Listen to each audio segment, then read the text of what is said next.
नमस्कार दर्शकों, मैं अंकिता थपलियाल आप सभी का हार्दिक अभिनंदन करती हूँ हमारे इस बेहद विशेष कार्यक्रम श्री कृपा विद मार्गदर्शन गुरु। गुरु तेरी महिमा कैसे लिखूं, जितना लिखूं उतना कागज कम पड़ जाए। वाकई में दर्शकों, गुरु की महिमा अनंत है, अपरंपार है। गुरु के दर्शन मात्र से ही हमारे सब दुख दर्द दूर हो जाते हैं, मन में सुख शांति आती है और एक सकारात्मक शक्ति का संचार हम सभी के अंदर होता है।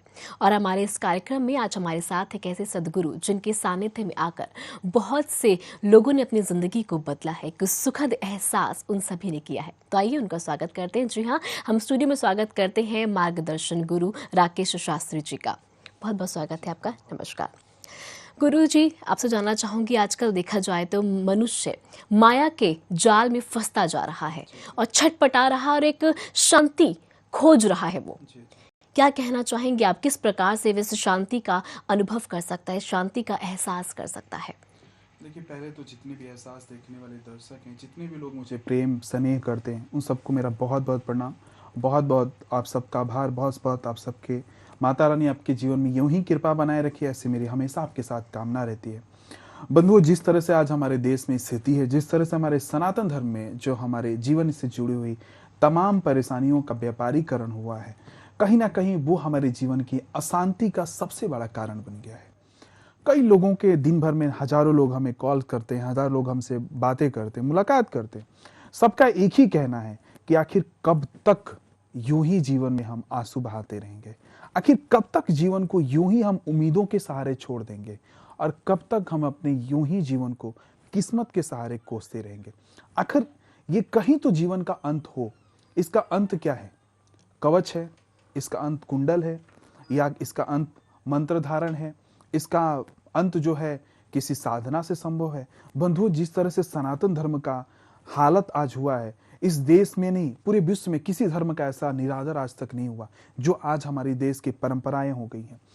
हजारों हजारों की तादाद में आप जब भी टेलीविजन को ऑन करें, जब भी आप दुनिया में जाएं, बस डर, एक खौफ हमारे जीवन में बैठा रहता है कि कहीं शनि हमारे जीवन में कुछ ना कर दे, कहीं जीवन में हमारा मंगल कुछ ना शुभ कर दे, कहीं हमारे जीवन में राहु कुछ ना कर दे, हमारे जीवन में कहीं केतु का प्रभाव ना पड़ जाए।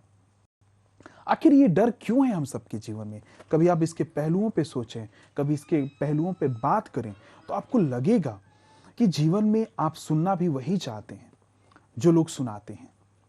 दिक्कत यहाँ भारत में सिर्फ यही है कि अंधविश्वास, पाखंड की जड़ें इतनी मजबूत है कि वहां पर एक व्यक्ति कुछ नहीं कर सकता। इसलिए मैं लोगों को बार बार कहता हूं कि आप सबके लिए हम सबके लिए एक सुनहरा मौका है। आप जागिए, अपने समाज को जगाइए, अपने धर्म को बचाने के लिए। क्योंकि अगर यूं ही हालत रही इस धर्म का, और यूं ही हालत इस निरंतर धर्म का चलता रहा, तो वो दिन दूर नहीं है कि आप तो रो ही रहे, आपकी आने वाली भी पीढ़ी उसी आंसू के सहारे जीना शुरू कर देगी। इसलिए जरूरत है इस बदलाव का, जरूरत है उस परमात्मा की बातों को पहुंचाने तक अपनी बातों को रखने का। बंधुओं, भगवान किसी के लिए ज्यादा, किसी के लिए कम तो कभी करता नहीं, क्योंकि ईश्वर सर्वगुण संपन्न है। शक्तियां सबके लिए समान रूप से काम करती है। बस जानने की जरूरत है कि कौन से वो मार्ग है जिस मार्ग पर चलकर जीवन में शांति प्रदान हो सकती है। अगर कवच पहनकर, कुंडल पहनकर, मंत्र धारण करके, माला धारण करके अगर जीवन में सब कुछ संभव होता बंधुओं, तो एक रिक्शे वाला रिक्शा नहीं चलाता, एक व्यक्ति आंसू नहीं बहाता, और इसके करने के पश्चात भी जीवन में क्या चमत्कार होता है ये तो भगवान ही जाने जी। इसलिए मैं लोगों से कहता हूं, इससे दूर होने की जरूरत है जी। जैसे कि आपने कहा कि आज मनुष्य खुद उसने एक डर अपने लिए पैदा कर लिया है। जो कवच कुंडल हम धारण करते हैं, इनसे जिंदगी में कुछ होता नहीं, जिंदगी में और परेशानियां आ जाती हैं। तो क्या आपको नहीं लगता गुरुजी कि इसके मूल कारण जो है हम खुद ही हैं, कि आज अपने ही धर्म से हम खुद डर रहे हैं? जैसे शनि गुरु जिनकी हम पूजा अर्चना उपासना साधना करते हैं, आज उन्हीं से हम डर कर रह गए हैं। देखिए, क्या हुआ क्या है कि कुछ वर्षों में हमारे देश में एक स्थिति पैदा हुई है, एक व्यापारीकरण हुआ है भगवान लोगों का। कोई शिव को बेचना शुरू किया, कोई कृष्ण को बेचने शुरू किया, कोई गीता को बेच रहा है, कोई भागवत को बेच रहा है, कोई रामायण को बेच रहा है, कोई रामचरितमानस को बेच रहा है। कोई कहीं ना कहीं लगा हुआ है। मैं कहता हूं, उन तमाम लोगों से मेरा हाथ जोड़ के प्रार्थना है, ठीक है, आप बेचिए, आप परमात्मा को नाम लेने के लिए लोगों को प्रेरित करिए, बहुत अच्छी बात है, इस सनातन धर्म के लिए बहुत अच्छी बात है। लेकिन ये अच्छी बात नहीं है कि धर्म के नाम पर लोग रोएं। आज वही हमारे देश में हो रहा है। धर्म को लोग कहते हैं कि महाराज मैं भगवान को कब तक पूजा करूं, वो मिलता ही नहीं है। कब तक, कितने लोगों का जीवन आज ऐसा हो गया है कि नरक से भी बदतर हो गई जिंदगी। आखिर इसके कारण क्या है? कई लोग कहते हैं महाराज ये भगवान ने हमारे साथ अन्याय किया। भगवान ने कुछ किसी के साथ अन्याय नहीं करता बंधुओं, अन्याय हम खुद करते हैं, क्योंकि परमात्मा ने हमारे को बुद्धि दिया, विवेक दिया है। अब तो आज इस देश में स्थिति क्या है, गोलगप्पे बर्गर के नाम पर लोगों के प्रॉब्लम खत्म किए जाते हैं। आखिर उससे आपका क्या लेना देना दूर दूर तक? मुझे समझ नहीं आता कि आप लोग इतने समझदार होकर भी इतने मूर्ख की बात कैसे समझते हो। ये तो मुझे समझ से बिल्कुल परे है। और मैंने जो बीड़ा उठाया, कई लोगों को इसमें आपत्तियां हैं कि आप ऐसा कैसे कह सकते हैं। मैं दावे के साथ कह सकता हूं कि परमात्मा को ना आप जपने के लिए तैयार हैं, ना आप याद करने के लिए तैयार हैं। आप सिर्फ ढोंग पाखंड को याद करते हैं, और वही आपके जीवन का सबसे बड़ा कारण है। आप कवच पहन लीजिए तो उससे क्या हो जाएगा? आप रातों रात अमीर तो बन नहीं जाएंगे, लेकिन आज मार्केटिंग का ऐसा दौर चल गया है, विज्ञापन का ऐसा दौर चला गया है कि एक चाकाचौंध बना दी गई है दुनिया, एक मायावी दुनिया की रचना की गई है, और उसमें जितने नासमझ समझदार लोग, वो दोनों फंसते चले जाते हैं। और एक दिन क्या होता है कि उनके जीवन में ना माया बचती है और ना मायावी दुनिया बचता है। वो अपने आप को ठगा लूटा हुआ महसूस करता है। जी।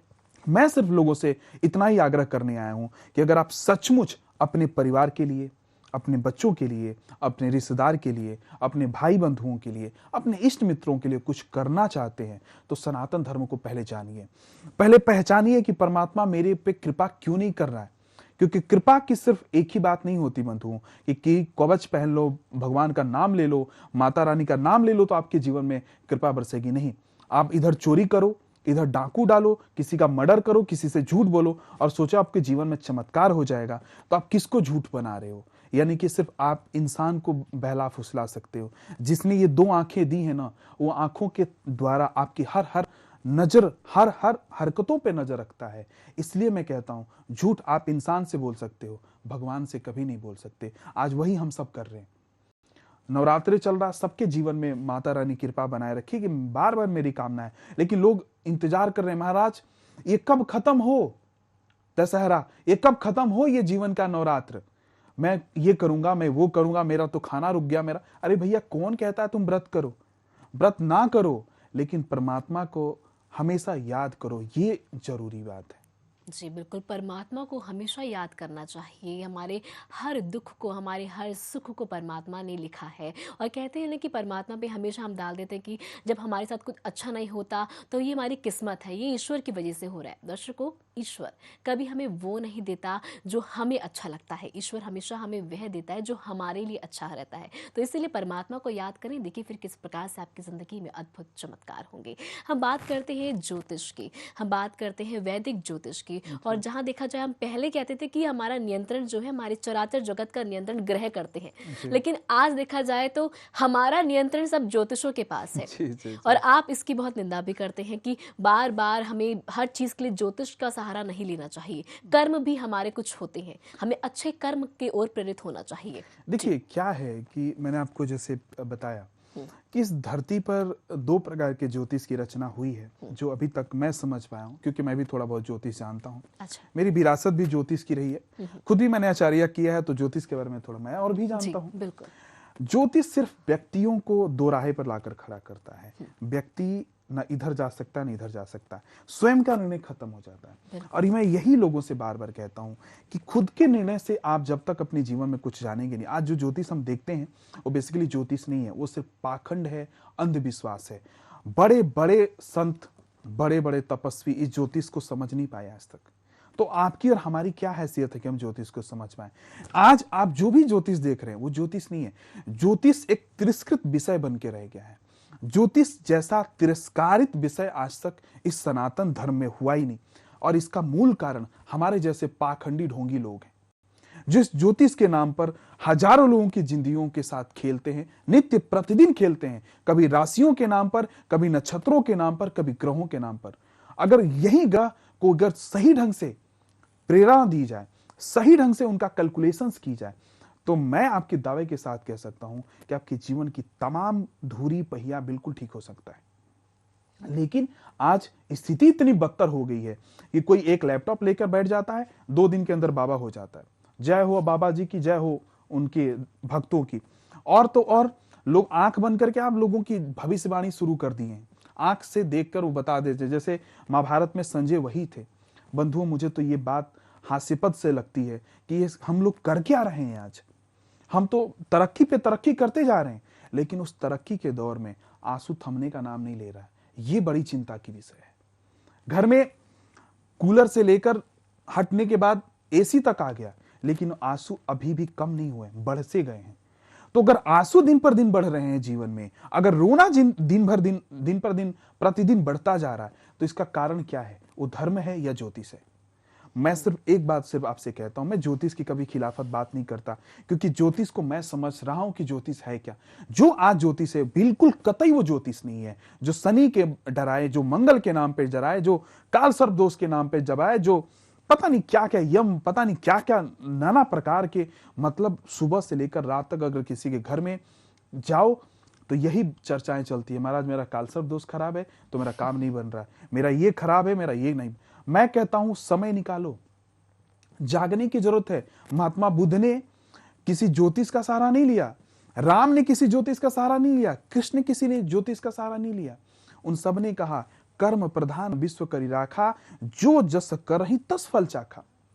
ये कलयुग है और कली में कर्म की प्रधानता है, भक्ति की प्रधानता है। परमात्मा का नाम लो, बड़ी अच्छी बात है, प्रतिदिन नाम लो, बहुत अच्छी बात है। उससे अच्छी बात है किसी नर की सेवा करो, किसी पड़ोसी के काम आओ, कभी किसी इंसान के काम आओ। वो तो काम आप कर नहीं रहे हो। बस महाराज जी 10,000 रुपया दिया, ये हवन कर दो, मेरे घर में शांति हो जाए। वो कभी शांति नहीं होगी, अशांति ही होगी। क्योंकि जो व्यक्ति एक दूसरे को देखकर प्रसन्न नहीं है, उसके जीवन में कभी शांति हो ही नहीं सकती।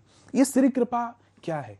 श्री कृपा इसलिए बनाया गया कि परमात्मा की तमाम कृपा एक जीव पर कैसे पड़ सकती है, किस माध्यम से पड़ सकती है, और उसमें आकर व्यक्ति अपने जीवन को कैसे बदल सकता है। यही श्री कृपा का उद्देश्य है। और उसी उद्देश्य के साथ हम आपके सामने प्रतिदिन एक नए नए चर्चा के साथ शामिल होते हैं।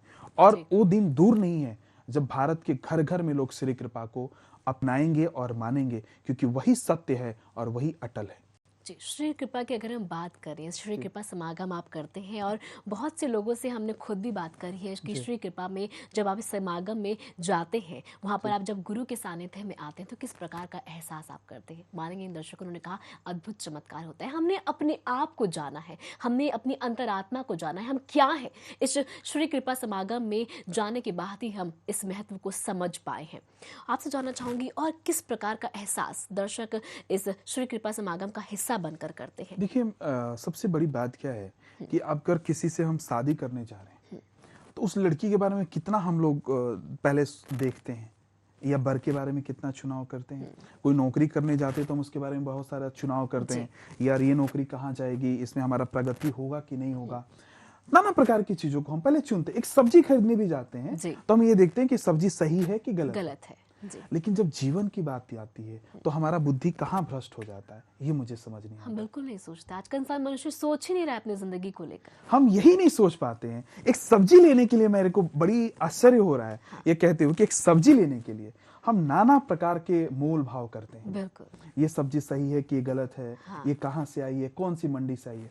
लेकिन जब जीवन की बात आती है, हमारा बुद्धि विवेक सब खत्म हो जाता है और हम यही सोच में नहीं सोच पाते हैं कि सही क्या है, गलत क्या है। जब सब्जी के लिए इतना सब मोल भाव होता है, तो सद्गुरु के लिए कितना मोल भाव होना चाहिए, जरा सोच के देखिए।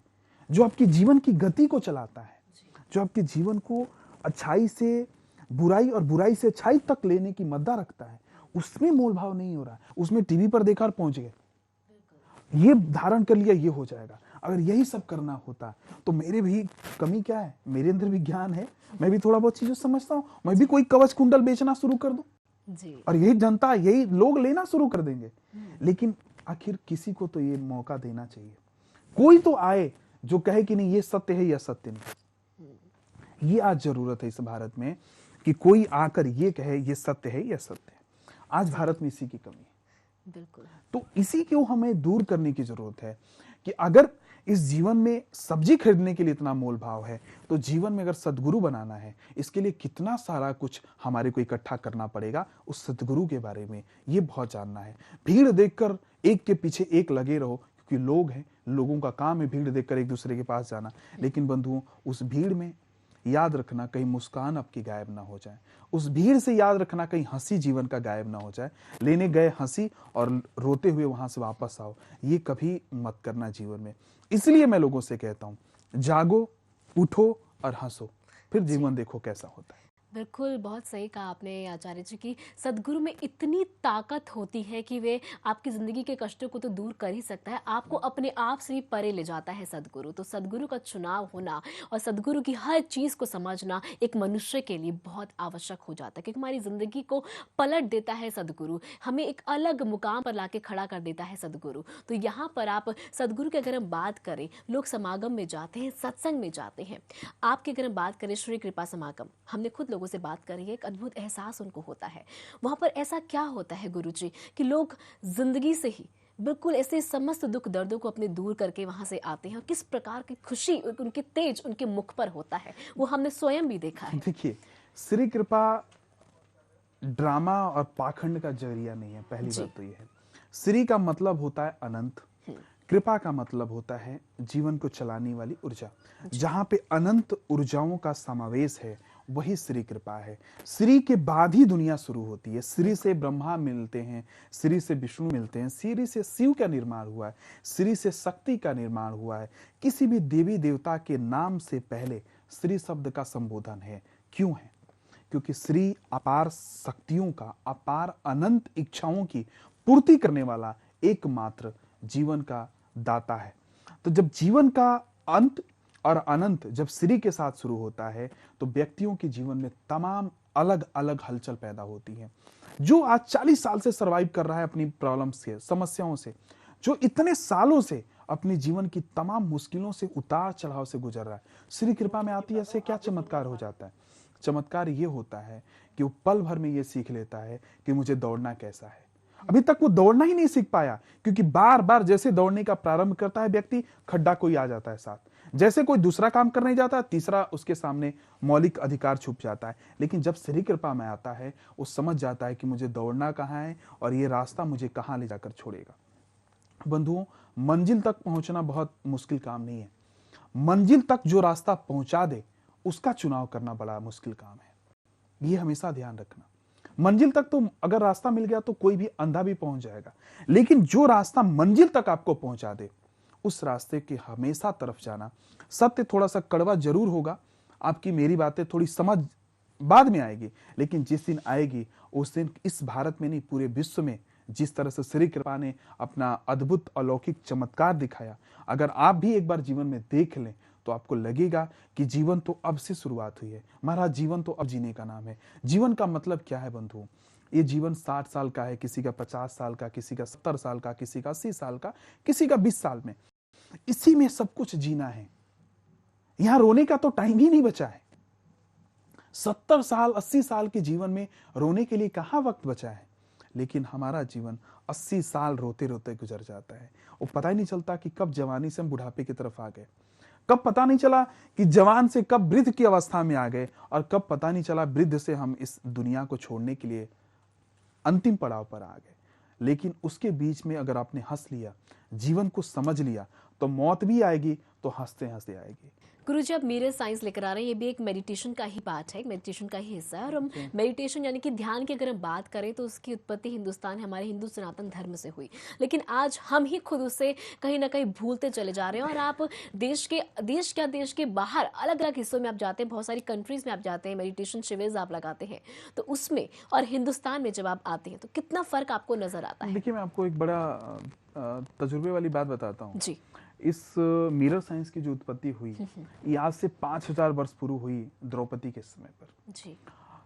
द्रौपदी के जब जीवन में कष्ट आए, तो परमात्मा से उन्होंने आग्रह किया था, और उसके जीवन में उन्होंने एक मिरर का सहारा लिया था। बहुत कम लोग जानते हैं कि द्रौपदी के जीवन की बहुत सारी सच्चाई जो है, वो दुनिया, शायद महाभारत में आप पढ़ेंगे तो आपको बहुत सारी चीज़ें मिलेंगी। उसमें एक शांति पर्व है, जिसमें भीष्म पितामह ने अपने व्याख्या दी है शांति पर्व महाभारत में, उसमें साफ लिखा है कि जीवन में जो दर्पण है वो आपका एक गुरु है।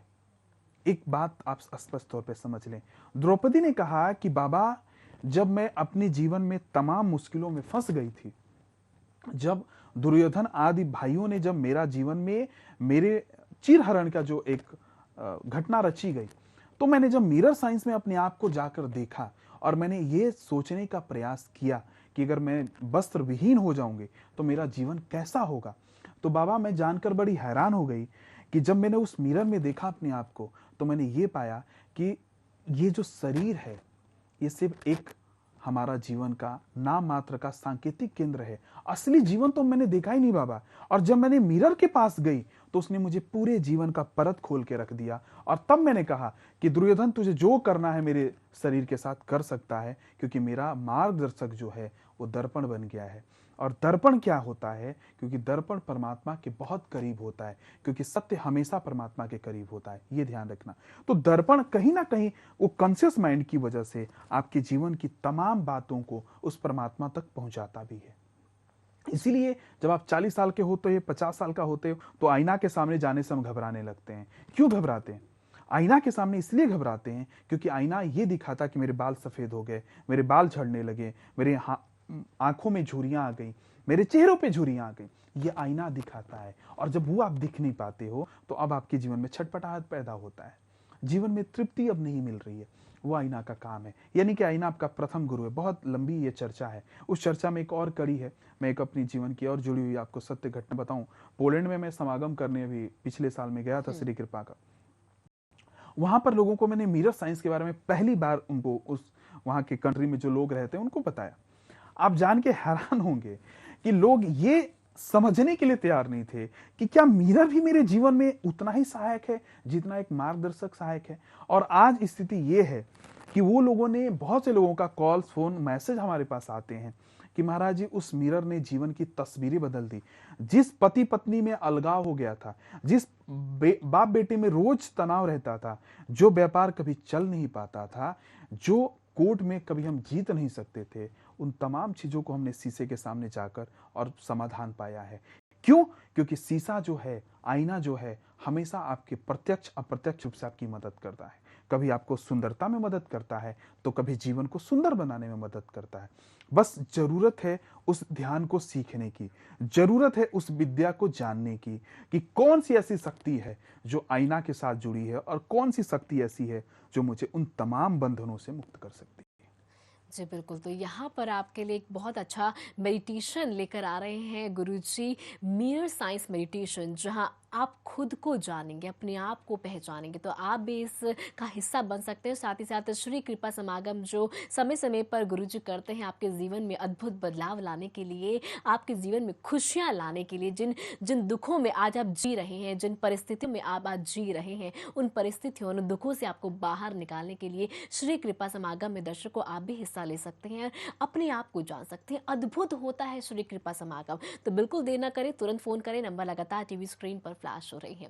यहाँ आज आपने बहुत अच्छी अच्छी बातें हमें बताई, अपने आप को हम कैसे जाने, मैं क्या हूँ, क्या मेरा अस्तित्व है, क्यों मैं इस दुनिया में आया हूँ, ये समस्त जानकारी आज आपने हमें दी।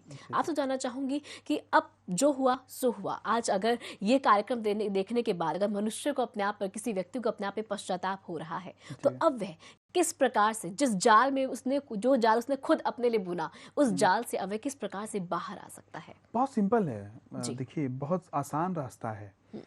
जैसे कि वस्त्र अगर अच्छा नहीं लगता हम उतार के फेंक देते हैं। आज से वो प्रण कर ले कि आज के बाद से मैं ढोंगी पाखंडी अंधविश्वास के चक्कर में नहीं पड़ूंगा। आधी प्रॉब्लम उसी दिन खत्म। और जबोची खची अब उसके जीवन की प्रॉब्लम है, श्री कृपा में आओ। श्री का रंग, श्री की कृपा, श्री का एनर्जी, श्री का जीवन में धरोहर आप अपनाइए और जीवन को देखिए कैसी मस्ती आती है। और ऐसी मस्ती जो किसी भी नशा से बहुत परे है। आप, मैं कहता हूं बार बार कि आप शराब पियोगे उसमें पैसा लगेगा, और नशा सिर्फ 2 घंटे, 4 घंटा, 5 घंटा रहेगी, और ये आपकी सेहत के लिए बहुत नुकसानदायक है। लेकिन परमात्मा का नशा एक बार अगर आपने चख लिया, वो पूरा जीवन फ्री में नशा देता रहेगा और ऐसी मस्ती देगी आपको, ऐसा आपको जीवन मस्त बना देगा, ऐसी जीवन में खुशियां आ जाएंगी जिसकी कभी आप कल्पना भी नहीं कर सकते। तो शराब पीना सेहत के लिए हानिकारक है, लेकिन परमात्मा का जीवन में रसपान करना वो सेहत के लिए सबसे ज़्यादा लाभदायक है। तो ध्यान रखिए, जीवन में यूं ही हंसना है, यूं ही मुस्कुराना है और हमेशा आंसुओं को बहुत दूर भगाना है। तो श्री कृपा समागम में आपको आना ही पड़ेगा और जीवन में भटकते रहिए। एक दिन तो आप आएंगे, मुझे पूर्ण विश्वास है। एक दिन इस भारत में लोग जागेंगे और मुझे पूरा उम्मीद है। इसलिए मैं बार बार कहता हूँ, जो लोग इस समाज के लिए कुछ करना चाहते हैं, जो लोग अपने शहर में अपने समागम को माध्यम से दुनिया को बदलना चाहते हैं, उन सबका मैं स्वागत करता हूं। आप आइए, मैं रहूंगा, हम दोनों मिलकर समाज के लिए कुछ अच्छा कर सकते हैं तो करना चाहिए, क्योंकि जीवन बंधुओं आज है, कल का कोई पता नहीं। तो आज और अभी हम सबको करना है और मुझे बड़ी खुशी होगी कि आप सब इसमें सहयोग बने। आप सबके सहयोग से इस समाज का कुछ अच्छा हो, क्योंकि वो समाज जब बनेगा तो अद्भुत बनेगा, ना किसी से कोई द्वेष, ना किसी से बैर। जी बिल्कुल दर्शकों, जिंदगी ना तो अतीत जीने में है, ना तो भविष्य जीने में है। जिंदगी तो बस इस पल को जीने में है, हर पल को जीने में। और आप अपनी जिंदगी का हर पल अपने परिवार के साथ कैसे जी पाएंगे, सुखी पूर्वक कैसे जी पाएंगे, जब आप आएंगे श्री कृपा समागम में। बार बार आपसे कह रही हूँ कि एक बार इस समागम का हिस्सा बन के देखिए। जब भी हम कुछ नया कार्य करते हैं या फिर हम कुछ नया खाने को बनाते हैं, हम पहले उसको चख कर देखते हैं। तो एक बार इस समागम में आकर देखिए आपको किस प्रकार का एहसास होता है, क्या सुखद अनुभव आप अपने साथ लेकर जाएंगे। तो बिल्कुल इस समागम का हिस्सा बनने के लिए जो नंबर लगातार टीवी स्क्रीन पर फ्लैश हो रहे हैं, नंबरों पे आप कॉल कर सकते हैं और अपॉइंटमेंट लेकर आप जरूर मिल सकते हैं। यहाँ पर आपको समागम में आने का तरीका बताया जाएगा, किस तरह से आपको आना है, क्या कुछ विशेष आपको करना है। तो बिल्कुल आचार्य जी, कार्यक्रम में आने के लिए, दर्शकों को मार्गदर्शन करने के लिए उनका आपका बहुत बहुत धन्यवाद। तो दर्शकों, हमारे आज के इस बेहद खास कार्यक्रम में फिलहाल इतना ही। मुझे दीजिए इजाजत, लेकिन धर्म व संस्कृति से जुड़े रहने के लिए आप सभी देखते रहिए एहसास जिंदगी का, आभास संस्कृति का। कृष्णाय वासुदेवाय हरे परमात्मने प्रणत क्लेश नाशाय श्री गोविंदाय नमो नमः। मनुष्य मात्र का उपासना में अधिकार है। पुरुष नपुंसक नारी वा जीव चराचर कोई, और सर्व भाव भज कपट तज मोई, परम प्रिय सोई। भगवान का स्वरूप एक ही है, तो मुझे अंधविश्वास में नहीं पड़ना चाहिए। मानवता को पकड़ करके यथार्थ मानव कल्याण का जो धर्म है, प्रत्यक्ष है, शांति जिससे मिले, संयम जिससे मिले, तप जिससे मिले, वो वास्तविक सत्य का स्वरूप है, उस पर आना चाहिए। जो अनेक कूटनीतियां, भ्रूण नीतियां समाज में फैली हुई हैं, मृत्यु भोज है, जातिवाद है, अनेक बहुत देववाद है, तथा जो है भूत प्रेत आदि और अन्य रूढ़ियां समाज में पनप रही हैं, जो मानव अंधकूप में पड़ रहा है। इन क्लेशों को शांत करने के लिए एक अलौकिक परमात्मा की उपासना है, वेदोक्त उपासना है, सत्य अहिंसा तप की उपासना है, और वो अपनी उपासना है। तो कवच का तात्पर्य होता है, भगवान राम ने कवच केवल एक ही बताया था, सखा धर्मय असरथ जाके जीत न सको कतो रिपु ताके, महा अजय संसार रिपु जीत सके जो वीर ताके, अस दृढ़ होए रथ सुनो सखा मति धीर। विजय का रथ अलग होता है, विजय का कवच अलग होता है। ये राम कवच पहन लियो, हनुमत कवच पहन लियो, ये कवच भवच कुछ नहीं, ये केवल आडंबर मात्र है। कवच है हमारा आत्मविश्वास, दृढ़ संकल्प, दृढ़ जो है कर्म निष्ठा, और देश सेवा, राष्ट्र भक्ति और लोकोपकार सेवा, दया, सत्य, तप और दान, ये सबसे बड़ी कवच है।